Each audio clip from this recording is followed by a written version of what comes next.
I want to tell you about the fastest way I have ever destroyed a surveillance case. I was hired to do a workers' comp surveillance on a subject who lived inside a gated community. And I just figured, I would just drive in behind someone when the gate opened, find a decent parking spot near my subject's address, and set up shop. What could possibly go wrong? Well, you know what happened? I had not been parked inside that gate for 20 minutes before one of those nosy nannies was knocking on my window. And, well, as they say, the rest was history. That pretty much ended that day of surveillance. After that, I pretty much had all eyes on me, including my subject, most likely. But that's not the only way you can blow a case before it ever gets started. Many times in HOA neighborhoods, they aren't necessarily gated. You can drive right in just like any other neighborhood. But many times they have strict HOA rules like no street parking or no street parking after 9 p.m. or 10 p.m. or something like that. And I'm embarrassed to say, yes, in my early days, I made this mistake too.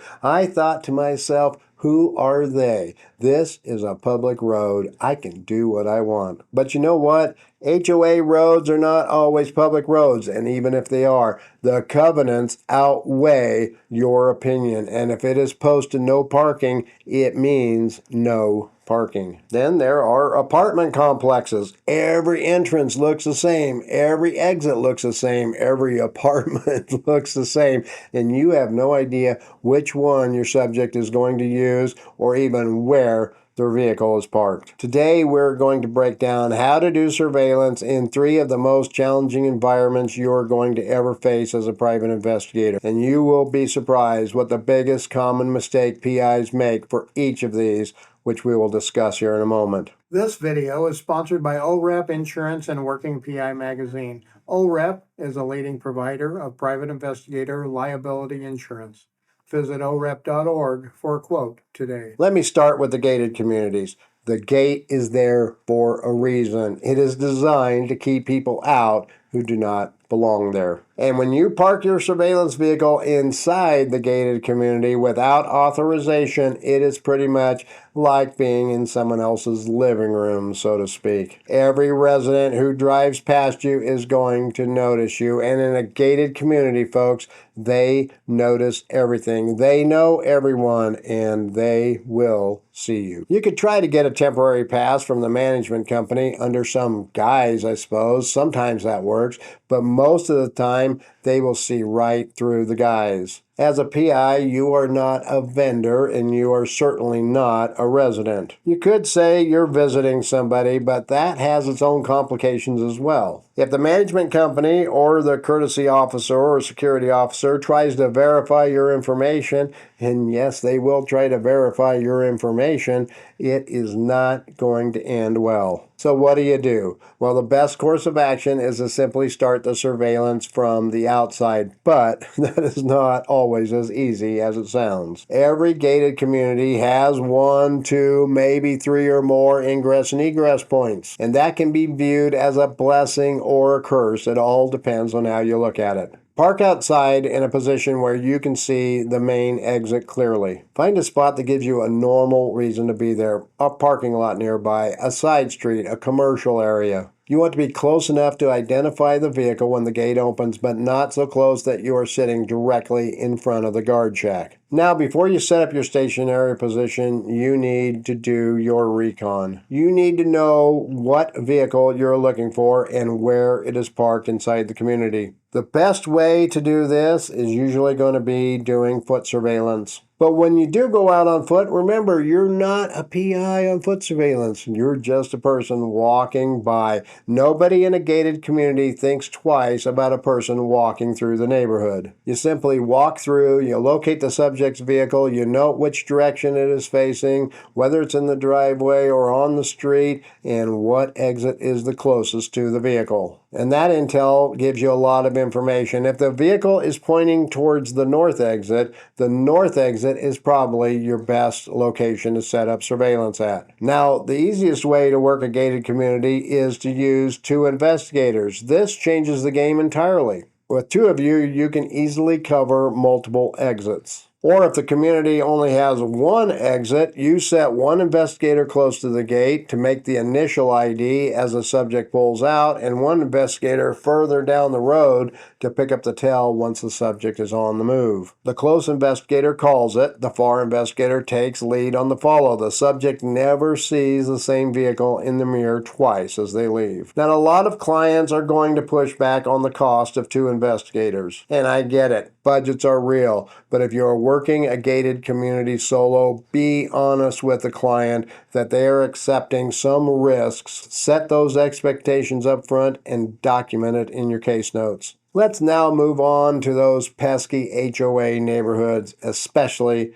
the stricter ones. A lot of HOA neighborhoods, especially newer developments, have community covenants and rules that prohibit street parking entirely or limit it to a certain number of hours of the day. And if you are parked on the street in one of those neighborhoods, you are going to get noticed, to be sure. You see, in a tight HOA neighborhood, residents know every car on the street. They know their neighbors. They know their neighbors' guests, and they absolutely know when a car they have never seen before has been sitting there for 5 hours. And you know what else? They will call it in every time, to be sure. And once the police show up, your cover is blown. Your surveillance is done for the day, and it could affect the entire investigation. So the rule in those strict HOAs is simple. You do not park inside the neighborhood unless you absolutely have to, and then only within the limitations the HOA allows. I usually will find a position outside of the neighborhood. A commercial property, a shopping center, a gas station, or even a residential street not in an HOA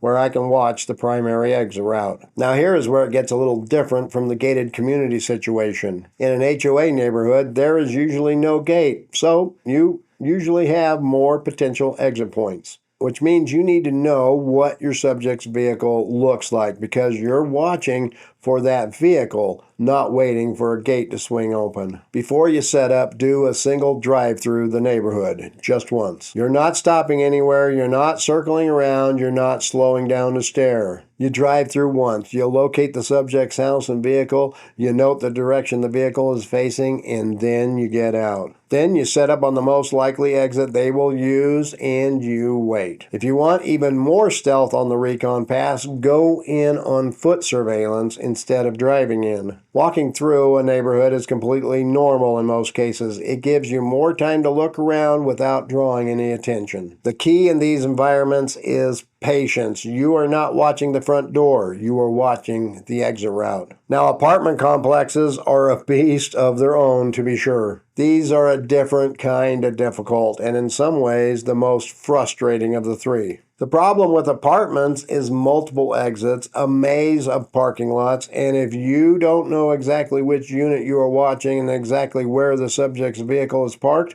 you are essentially guessing at which exit to cover. And guessing in surveillance, folks, is how you miss the subject and end the surveillance day empty-handed. Here's what you have to do before you ever set up on an apartment complex. Yep, you guessed it. Recon first. Go in on foot. Walk in like you're just visiting somebody. Walk through the parking lot, locate the subject's vehicle, note the space number or the section it's in, and note which building entrance is closest to that vehicle. Also, look for the apartment location too. What building is it in? What exits are visible? What way will they walk toward their car? That tells you which exit they are most likely to use when they leave. Then get out and set up outside the complex on the exit that makes the most sense. Now, really quick. Yes, in many apartment complexes, you may be able to park inside. They don't all have designated parking, but everyone has their favorite parking spot. You have to keep that in mind. And everybody takes note of the cars in the visitor parking spots. Then there are the complexities of parking outside, like most apartment complexes have 2, 3, or even 4 exit routes. And that is where 2 or more investigators come in real handy. If you're able to put one investigator on each of the primary exits, you're not going to miss the subject leaving regardless of which way they go. Without additional investigators, you are making your best educated guess, and guesses in this profession do not always lead to the best results. One of the ways I convince clients to use multiple investigators is to approach it as a temporary initial solution. Most people are creatures of habit. Once we know what way they leave, they will most likely always leave that way on other days too. If you are working solo, cover the exit closest to where the subject's vehicle is parked. Position yourself so you can see as much of the lot as possible. See the vehicle if possible, and see the apartment exit point if possible. And let the client know going in that a single investigator on a multi-exit complex is working with limited coverage, and the end results may not be getting the results they expect. So here is the common mistakes most PIs make during these tough surveillance jobs. They try to park inside. They try to park close to the residence. They treat it like any other surveillance job. Stop trying to get inside. Stop trying to get close to the front door, close to the unit, close to the gate.